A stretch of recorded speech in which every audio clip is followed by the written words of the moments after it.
붓붓 안녕하세요. 반갑습니다. 부동산입니다. 월간 부동산 이달에는 어떤 일들이 있었을까요? 지금부터 함께 살펴봐요. 고고고.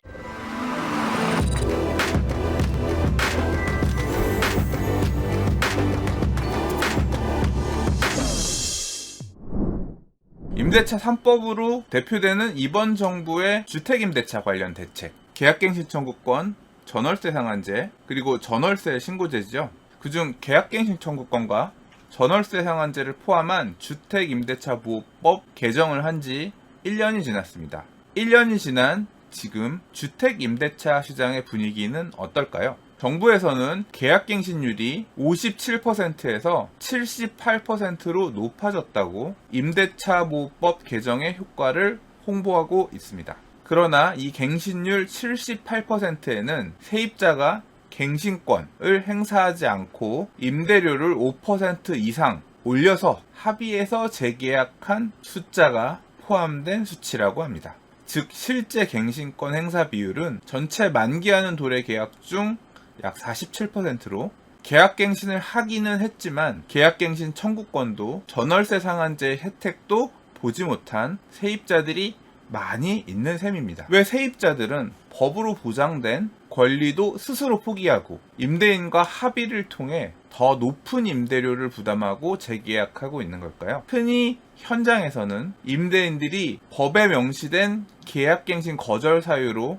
임차인들에게 내세우는 것이 실거주라고 합니다. 임대인 본인 또는 아들, 부모님이 실거주할 거니까 집을 비워달라고 지금 살고 있는 임차인들한테 요구하면서 계약갱신을 거절하는 거죠. 이때 임차인 입장에서는 계속 살겠노라 주장할 명분이 없습니다. 집주인이 정말 실제로 거주할 필요성이 생겨서 계약갱신을 거절하는 건지 아니면 살고 있는 세입자를 일단 내보내기 위해서 그렇게 이야기하는 건지 속뜻은 알 수가 없고요. 그렇기 때문에 이때 임차인 입장에서는 그 집에서 이사 안 가고 계속 거주하고 싶으면 임대인에게 역으로 임대료를 시세껏 올려드릴 테니까 계속 제가 살 수 있게 해주시면 안 되나요? 하고 부탁할 수밖에 없는 상황이 되는 거죠. 또 이런 이유도 있습니다. 집주인이 실거주하겠다는 이유로 세입자에게 계약 갱신을 거절하고 일단 임차인을 내보낸 뒤에 약속과는 다르게 집주인이 들어오지 않고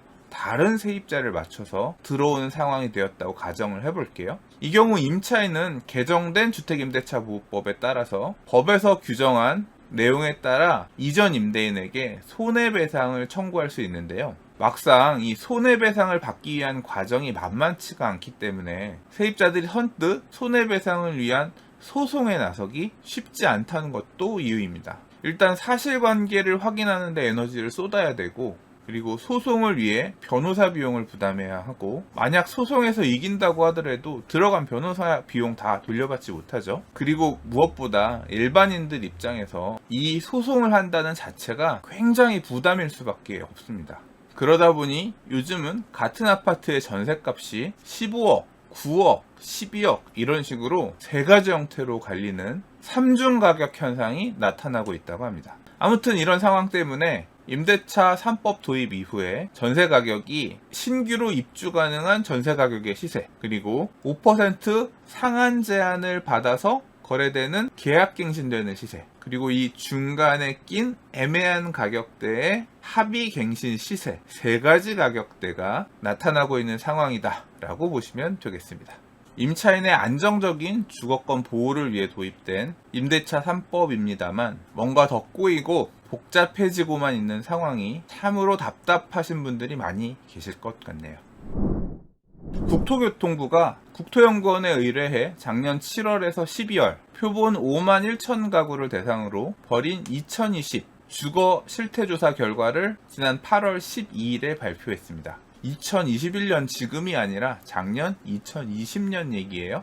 먼저 연소득 대비 주택구입 가격 배수 PIR 살펴보면요. 2020년 자가가구의 연소득 대비 주택가격 배수 PIR은 중위수 기준 5.5배로 2019년 5.4배 대비 소폭 상승한 것으로 나타났습니다. 지역별로는 조금 차이가 있는데요. 전국은 5.4에서 5.5로 조금 늘었고요.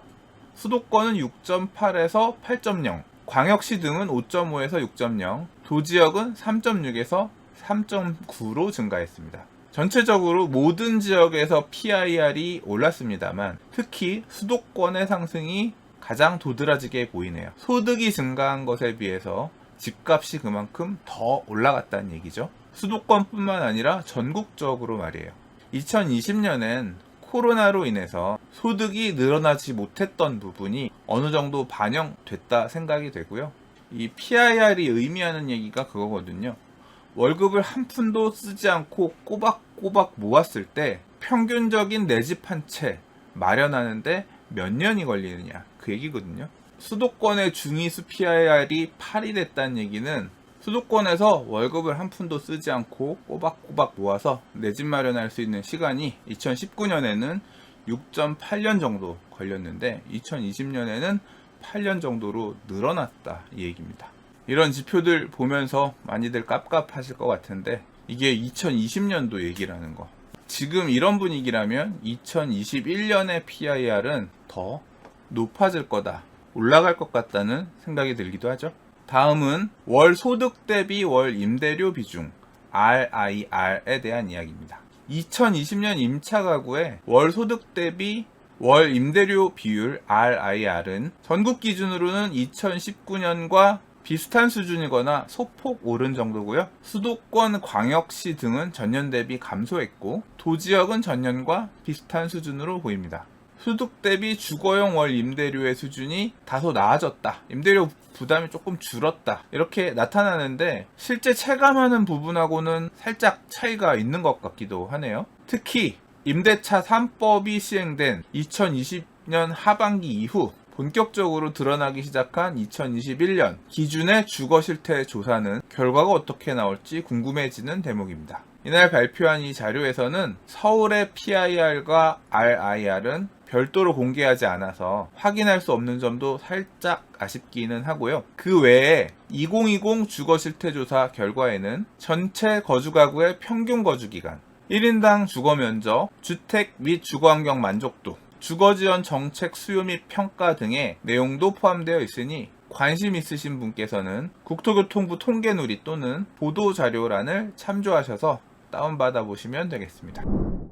민간 임대주택에 관한 특별법 개정안이 시행됨에 따라 2021년 8월 18일부터는 주택임대사업자가 임대보증금 보증보험에 의무 가입하지 않으면 징역이나 과태료가 부과되고 임대사업자 등록이 강제로 말소되게 되었습니다. 지난해 710 부동산 대책에서는 기존의 건설임대주택이나 기업형 임대사업자들에게만 제한적으로 적용했던 임대보증금 보증보험 가입 의무를 모든 매입 임대주택 사업자에게 확대하는 내용을 담았었는데요. 이러한 내용을 담은 민간임대주택법 개정안이 지난해 8월 국회 통과되었고 1년의 계도 기간을 거쳐서 2021년 8월 18일부터 시행되게 되었습니다. 임대보증금의 보증보험 가입 의무는 임차인이 아닌 민간임대주택을 임대하는 사업자가 지게 됩니다. 이제까지는 보통 세입자들이 자신의 보증금을 보호하기 위해서 세입자가 비용을 들여서 가입하던 것이 일반적인 경우였지만 앞으로는 주택 임대사업자의 임대매물의 경우에는 임대인들이 부담해야 되는 의무로 바뀌게 된 것이죠.